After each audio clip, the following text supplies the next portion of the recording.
Why, hello. Welcome to Swilly's Silly Segment number 4. Happy Monday to everybody. I hope that you had a great weekend, and now that you're getting into a routine of getting those AMIs going.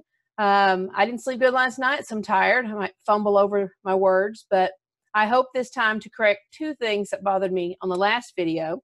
And as you can see, boom, I've made myself a note. Take a drink. I'm hoping to keep from smacking so much. And I've made myself a list of acceptable synonyms for awesome. In other words, I might say, I hope you had a wondrous weekend. So look for those words to be popping up. I'm going to tape this right up on the computer screen so I've got it accessible to remind myself of those 2 things today as I shoot the video. I didn't sleep good, like I said. We also went up to the church building today and we mowed the church lawn. So I am a little bit physically tired, but otherwise it was great. I enjoyed the cool breeze that was blowing today while we were out there working. AMIs. I talked to someone at school today to get straight because I had some questions from students and I was a little confused myself. Right now, between now and the April 17th, we come back on the 20th, you were supposed to be doing 4 through 21. All right. Now, some of your teachers may have a couple extras on there like me, because originally we were told 23, which is fine. But those are just extra. So you need to do 4 through 21. Maybe that's backwards. I don't know. I think that's right. All right. So that should answer those questions if you have those. On AMI 11, there's a little math that you've got to do to fill the chart in. Don't forget, please excuse my dear Aunt Sally. That math will work out if you read what it tells you to do. And then when you look at that formula, make sure you do the parentheses first. And then you take that and subtract that from the elk population. Anyway, it'll get you the right numbers. If you're not sure about that, of course, you can always email me or give me a call.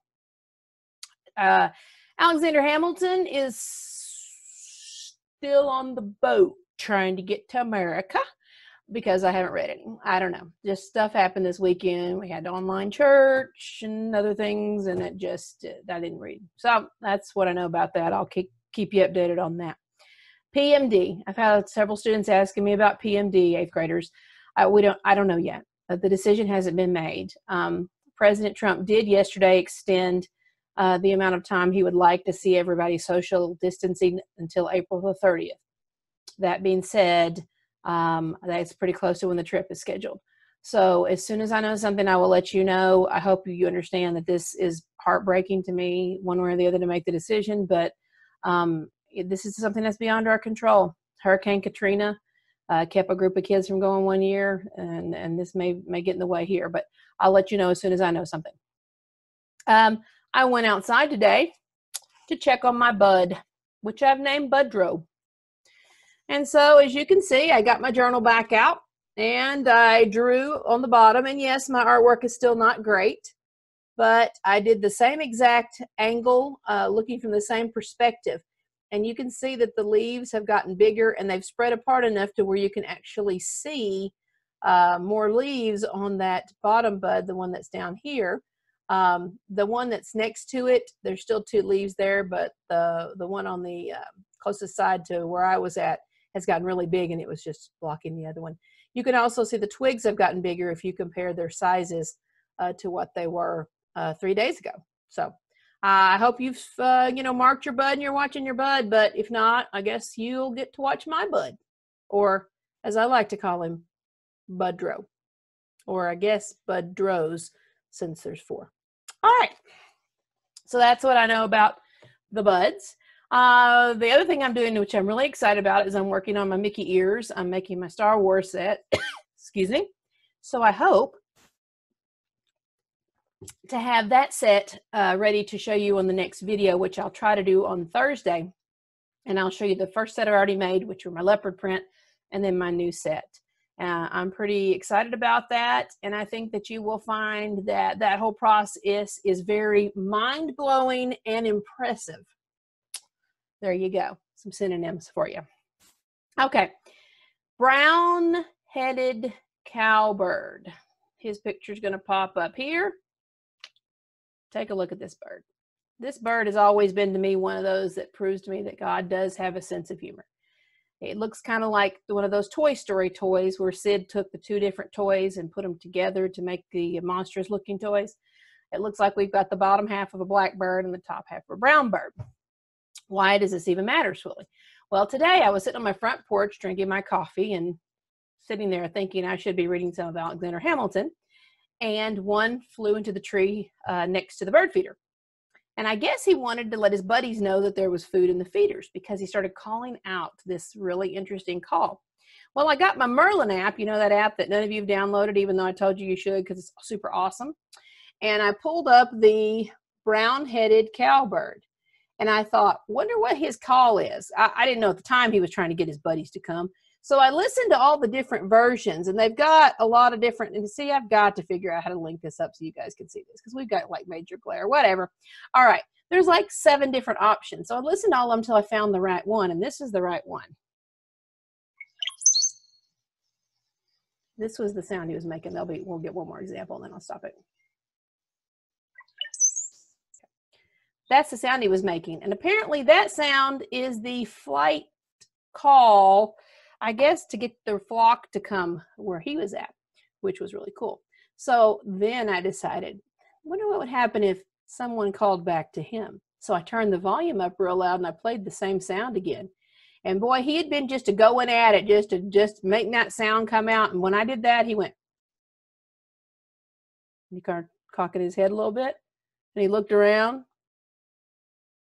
And then he didn't make any more sounds, and he just got on the feeder and started eating. But I thought that was really funny. No other cowbirds showed up. But anyway, if you want to research a little more about the brown-headed cowbird, you can find out that a lot of people consider them parasitic, which is one of our words from 7th grade, guys. Remember that.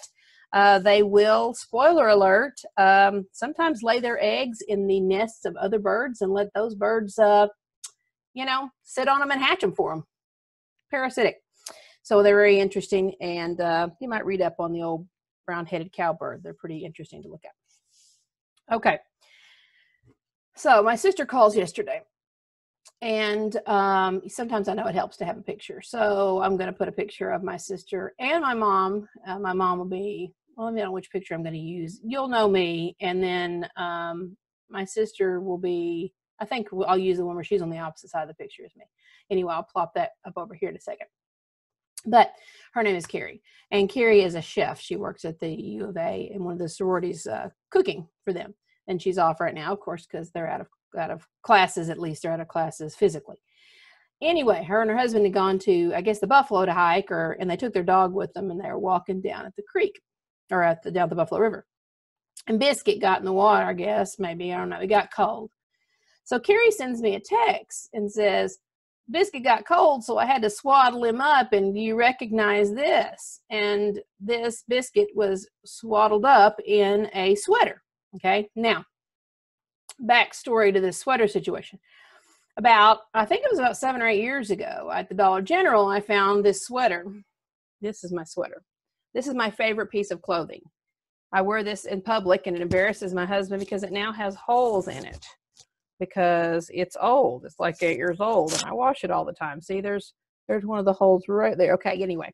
But this is my favorite sweater. I love this sweater. I take it everywhere I go, and this is just my go-to when I'm cold. Okay. Well, my mom and sister liked it, and so they also went and got one, and we have a picture somewhere of all 3 of us wearing our sweaters. Now, Carrie sends me this picture of Biscuit.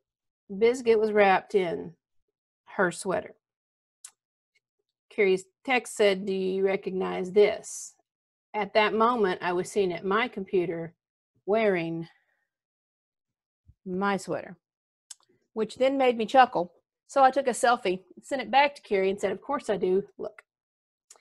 So I guess what I'm trying to say is, my question for you is, who wore it best? Biscuit or Swilly? I'll let you ponder that and you decide who wore the sweater the best. All right. All silliness aside, we just have one more thing. We've got the nature competition.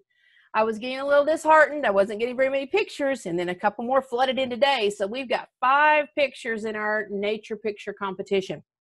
And remember, the winner of this competition is going to get to choose the subject matter for a original Swilly painted rock, which I think is very magnificent for them. Anyway, okay. I'm going to put the pictures up big. I'm going to tell you what the number is.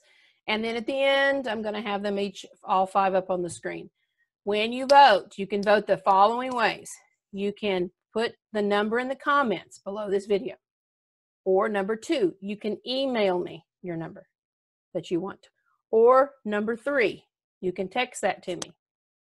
Or number 4, you can put a comment in the Google Classroom under where I have left the link for this video.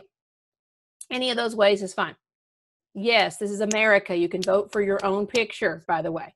And I'm not going to tell anybody whose pictures are whose, because I think that's, I haven't asked anybody if I can do that. And maybe the winner I'll ask if they don't care, whatever. All right, so you're going to vote by the number. So I'm going to put the pictures up big, tell you the number of it, and then at the end I'll plop them back up again, and you'll see all 5 on the same screen. I don't know what the quality is going to be like. They all look great, small version on the computer screen, but when I plop them on this video, I don't know if it's going to do something wackadoodle to them, but trust me that they are all beautiful pictures, and I'm really proud of everybody for doing that. You have until Wednesday, through Wednesday, to vote. Thursday morning, I'm going to tally up all the votes, and then I'll do a video Thursday or Friday morning and post it and let you guys know who won the competition. So here we go. Picture number 1.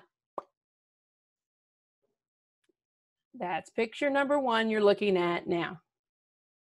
Okay, now we're going to see picture number 2. This is picture number 2. And now we have picture number 3. Picture number 3. All right, and now picture number 4. Picture number 4. And picture number 5. Picture number 5. All right, so if I can get all those pictures put on there the way I'm supposed to with what I've just said, that'll be awesome. So now you've got until Wednesday night, late Wednesday night, Thursday in the middle of the night, whatever, but Thursday morning, I'm going to count the votes and decide who is the grand and astonishing winner of this nature competition, picture competition. And maybe I'll think of another competition for us to do later, and I just smacked. So sorry about that. And we'll go from there. I don't have anything else to tell you. This has been a formidable time. Just absolutely stunning to spend time with you. And I will get back with you in a couple of days to let you know who won the competition. Please vote. Please vote. It will be lame if we only have 3 people vote and we've got 5 pictures. So everybody give at least a vote for your favorite picture. And have a great Tuesday, Wednesday, and I'll talk back at you either Thursday or Friday. AMIs 4 through 21. Get to working. Love you guys. Miss you.